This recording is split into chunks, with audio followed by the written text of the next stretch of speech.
quite a few of those. We have some pre-trials also. I didn't look to see how many of those there were. City Three Rivers Day and White Pigeon Day. Then we'll be doing for the first time ever, or at least in a long time, our sobriety court in the morning because I have an obligation to be in Kalamazoo County this afternoon on a case I've been assigned. So we'll be on the record here probably until about 10 o'clock. And we'll go off the record for sobriety court. Then I'm going to go to Kalamazoo. Then I'll be gone for a couple of days and we'll be have a full docket on Friday. We had a full busy day yesterday. We were on the bench basically from 8 to 12 and 1 to 4:30, but we did finish everything. It is a sunny, cool day. It was cold and dark to ride my bike this morning, 53 degrees, but that's not too bad, all things considered. Our visitors are still here. We have one customer here so far. On a show cause, and should be pretty smooth sailing this morning. It's got a beautiful couple of sunny days, if not cool. Feels like autumn here, probably where you are too. Autumn would be really good. It was followed by spring, and we could enjoy it all the more. That's followed by winter. We got a full gallery. Might as well just get to work here. We're having a good day so far. Tippy Bingman is here, making sure we got everything in order.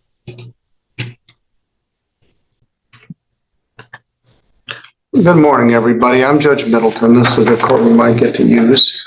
You're here for an arraignment. The arraignment is the process where the judge tells you what you're charged with and asks you how you wish to plead to the charge. I'll explain a little bit as we go further in the process. This gentleman over here on my left is the Chief Public Defender for St. Joe County.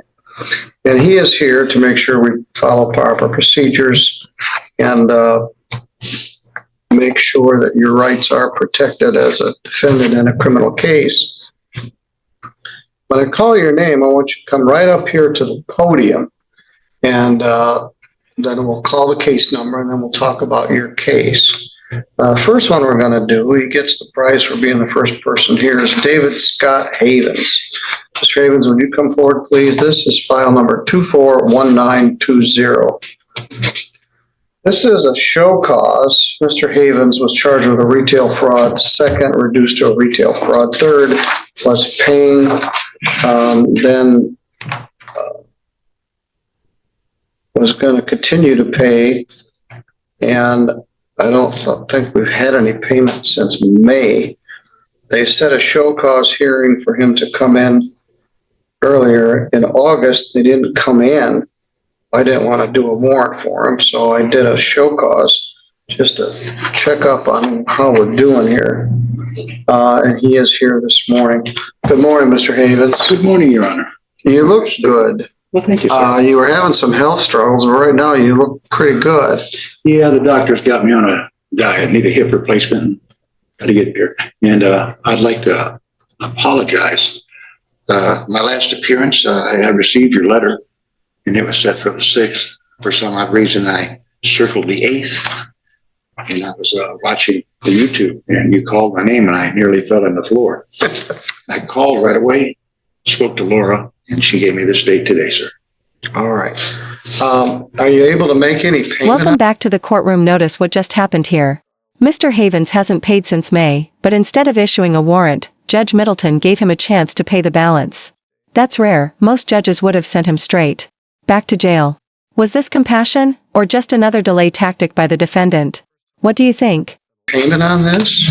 Sir, if you give me about one more week, I got something happening, and I'll be able to take care of it. How much is left due? I can't It tell. was originally 380, or it's down to 180. All right. So you'd like to just pay the rest of it off? 8:30. The defendant intends to pay all balance off before that.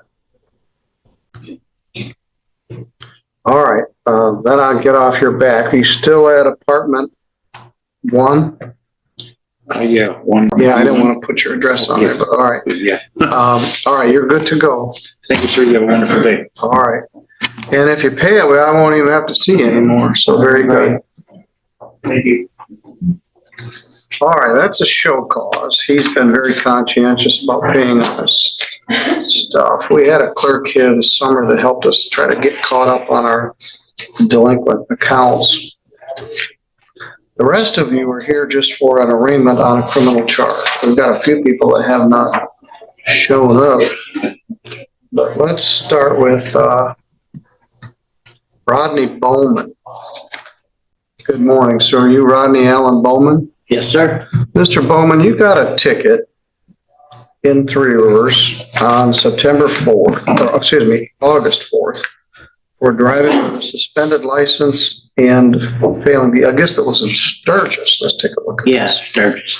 This is Three Rivers Day. I'm not sure why we got a Sturgis case on here, but let's take a look. Hopefully, the city attorney will join us in a minute. I talked to Mr. Reed yesterday afternoon, and he said he'd see me this morning. You got a ticket at Centerville Road and Enterprise in the city of Sturgis for failing to yield and driving suspended. Leaving the parking lot when he failed to yield and collided with another vehicle. Knew he didn't have a license to drive. Driving suspended is a misdemeanor. It's punishable by up to 93 days in jail and a fine of up to $500. Carries 2 points on your driving record and it requires that your license be suspended. Why don't you have a seat for a minute and we'll see whether the village attorney or the city attorney is going to be here with us. So I'll come back to this before I ask what you want to do. 8:26. I don't move too fast, but I do keep moving. Next person to check in was Tanya Moeller. Come forward, please. Now, this is an old case. Good morning. Are you Tanya Marie Moeller? Correct, I am. All right, and the file number here is 23878SM. You were charged with larceny under $200 for stealing some money from a man. I think it was cash money.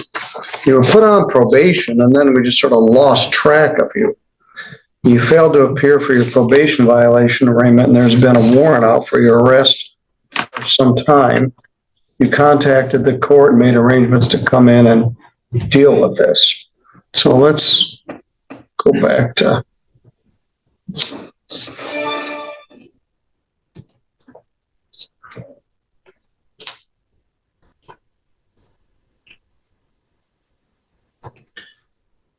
your probation officer, Autumn Kiefer, filed a probation violation petition in June of 2024, alleging that you failed to report on a monthly basis. You were put on probation in January of 24 for larceny. And then we sort of lost track of you probably in about March. Let me take a look. So she filed that petition in June. You didn't show up. I only put you on probation for 6 months. We lost track of you in April. Part of the issue was you wanted to continue to use marijuana, and then also the issue was there was restitution, and I don't believe you ever made any payment on this. So you didn't show up. We issued a bench warrant in July of 2024. I tried to call you. I left a message on your voicemail, and I set the bond at $2,000 cash or surety. That was in July of 2024. Then we sent you some notices to pay. You owed $565. Some of that was restitution. Then you got arrested on August 6th and posted a bond, but it was through a bonding company. So when it comes to getting out of jail, people often come up with a bond. So here's the deal. This is essentially a probation violation arraignment. You were placed on probation. As a condition of probation, you were to pay costs, restitution, and report to your probation officer. You failed to report. She filed a petition for a probation violation. I set it for a hearing. You didn't show up for the hearing. I called you up on the telephone, left a message on your voicemail and said, hey, please get in here. Well, you didn't. How did you get stopped on August 6th? I've been in Bay City since July of 2024, taking care of my mom. And I was coming down here to actually deal with all this when I got pulled over on I-69. What county were you in? Calhoun. All right, so they took you to jail in Calhoun or they brought you here? They took me to Calhoun. I sat 3 days in Calhoun County. My mom bonded me out due to needing my care. Why did they pull you over in Calhoun County? I ran out of gas on I-69. They really didn't pull me over. Okay, so you didn't get it. I was just sitting there, and when she read, and that's when I found out I had the warrant. Do you still live on Schuneman Road? Yes. All right. Well, the bad news is you got picked up. The good news is we're finally going to address this. Correct. All right. Now, normally on a probation violation, I would tell you that you're subject to a violation of probation. You're entitled to have a hearing regarding that, where it has to be proven beyond a preponderance that you violated the terms of your probation. You'd have a right to have an attorney at that hearing. I think you pled guilty to this without an attorney, but if we set a probation violation hearing, we would appoint a lawyer for you. And that's what I would actually recommend. I don't know what your current status is because I haven't seen you in a year or more. Your probation agent recommended revoking your probation and imposing 5 days of jail. One concern I had is I still like to have this man get his restitution back for the $180 you took. As far as I can tell, I don't think he ever paid anything. So he never got his money. You never did any of the stuff you were supposed to do on probation. I hung 20 days over your head. Anyway, you drove all the way down here from Bay City today, which I appreciate. But what I would recommend is that you plead not guilty and I get a lawyer to help you with this. And we check in with your probation agent, find out what your current status is. Is that agreeable? Agreed. Appoint an attorney, set a PV hearing. Now, this isn't going to be very hard to prove. The allegation is you failed to report. Well, we haven't seen you in a year. So, and you haven't paid 1 cent. So those things won't be very hard to prove. The question is, what do we do? You've already done 3 days, but I did hang 20 days over your head. This was a pretty unsuccessful probation. So what I'd like you to do is go out to the counter. They're going to appoint an attorney for you and give you a date to appear. Then I want you to go downstairs and see Autumn, your probation officer. Did you get my message? I left a message on your answering machine. I haven't had that number for probably since July of 2024. All right. Well, we'll get the case back on track. One big issue is I'd like to get this man's restitution paid. I'm working on that, Your Honor. But the care for my mom and my stepdad, it kind of enables me. Well, the money they used to bond you out of jail and paid to a bonding company could have been used to pay restitution to this guy. That we don't get that money back. It goes to the bonding company. Exactly. So that could have been, I think it was probably at least $200. It was, Your Honor. All right. Well, that money's gone and we don't get to use it for fines or restitution. You go with a court officer, then I want you to go downstairs and see Autumn Kiefer before you leave. We'll get current contact information and update us to your status. All right, you're good to go. And we're still plodding along, but we are plodding. Henrik Payne? Good morning, sir. Good morning. This case is a classic example of probation gone wrong. Tanya vanished for over a year, paid nothing, and still expects leniency. The judge already warned, this violation will be easy to prove. The real question is, will she finally face jail time, or will another second chance be handed out? Am I saying that right? Henrik? Yes, sir. Henrik Robert Payne. Yes, sir. Mr. Payne, you got a ticket. In Three Rivers for operating while intoxicated on August 9th. Charged as a first offense. Your blood alcohol is 0.17. I guess they could have charged high blood alcohol level, but they charged it as plain old operating while intoxicated. Yes, sir. Operating while intoxicated is one of our most common offenses. We had 160 or so last year.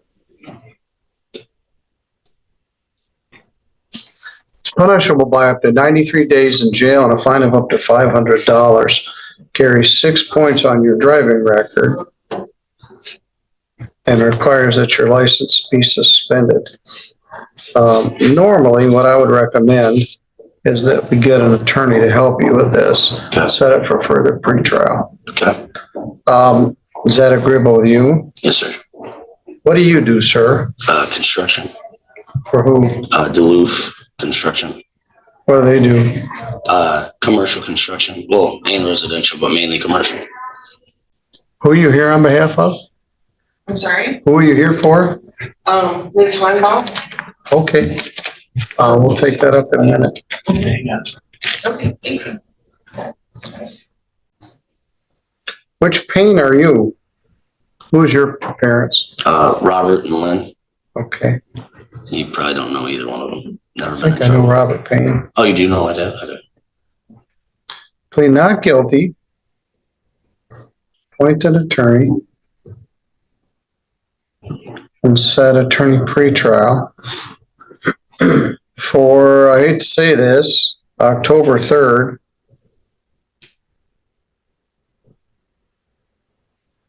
Summer's gone at 8:30. So here's the deal. The court officer, did he get printed? Yes, sir. Yes, sir. I got the paper right here. All right, very good. This is a sore point. Everybody, as far as I'm concerned, that gets arrested and goes to jail are supposed to be fingerprinted at the jail. Okay. But for reasons I have never quite fully understood, they don't do it. So we got our own fingerprint scan machine here at the courthouse, and our bailiffs regularly scan people to make sure that we've got them in the system.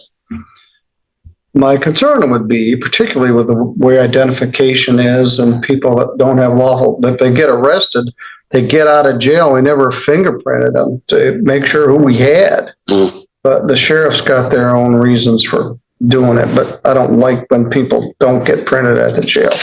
Anyway, he's going to take you out.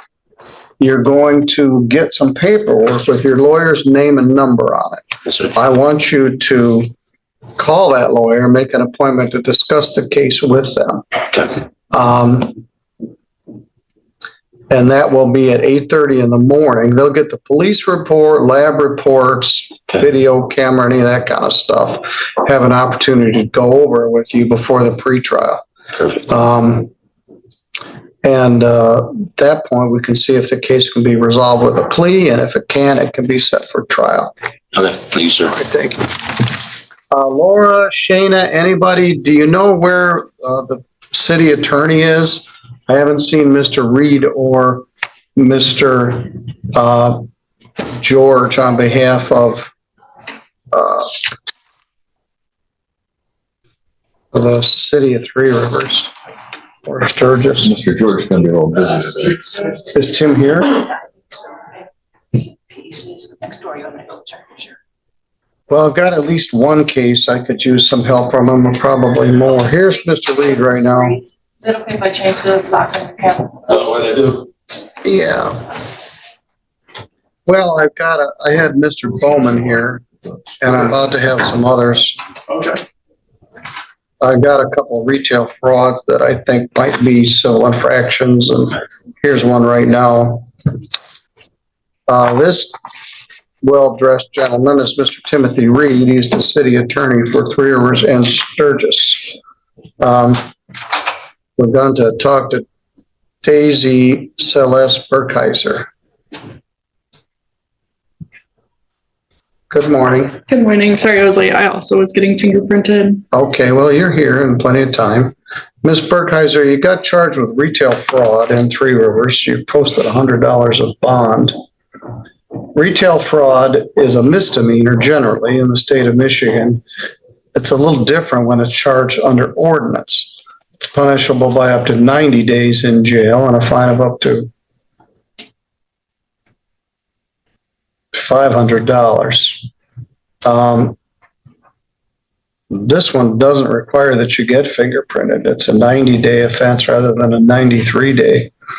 It's alleged that you were at the Walmart store and you took allegedly $49.94. And there was a video of this. Anyway, that's the allegation. Three Rivers, unlike state law, also has a civil infraction version of retail fraud. A civil infraction is not a fine. It's like a speeding ticket or running a stop sign. Mr. Reed indicated he would agree to dismiss the misdemeanor charge if you pled to a civil infraction. Posted $100 of bond, the fine is $100. I would take your bond money, pay your fine, and you would be free to go. Are you willing to admit to the civil infraction? Yes, Your Honor. Thank you. Well, you can thank Mr. Reed in the city of Three Rivers. Thank you. Anybody threaten you to get you to plead to this No, Your Honor. or promise you anything? No, Your Honor. I don't have any advice or rights from anybody, but this will be a civil infraction. Did they give you an advice or rights sheet? Yes. Okay, we'll get that before you go. Were you in the Walmart store on this day, which was November 24th, way last year? Maybe. I don't remember. Morning, sir. Could you take your hat off? How are you doing? You're not set for me today, are you? Oh, just visiting? All right, well, good morning.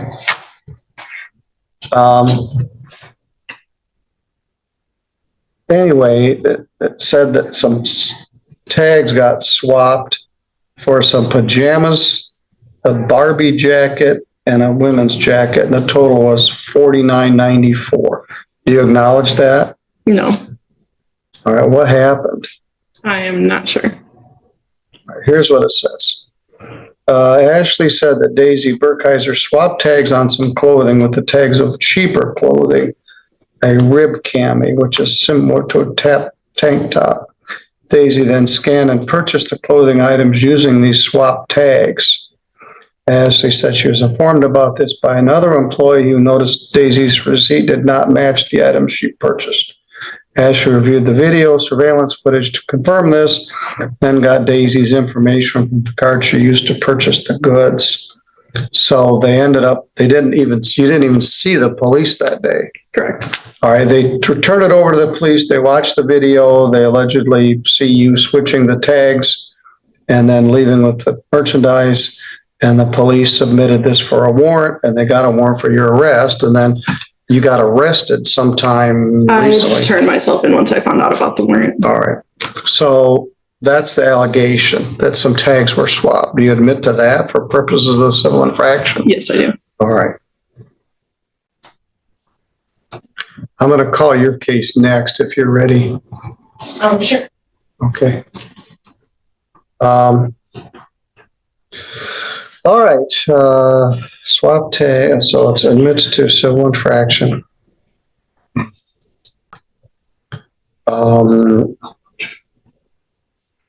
My handwriting is so bad I can't even read it. All right. Fine and cost. Fine is $100. You got $100 of bond. Apparently you walked out with $49.94 worth of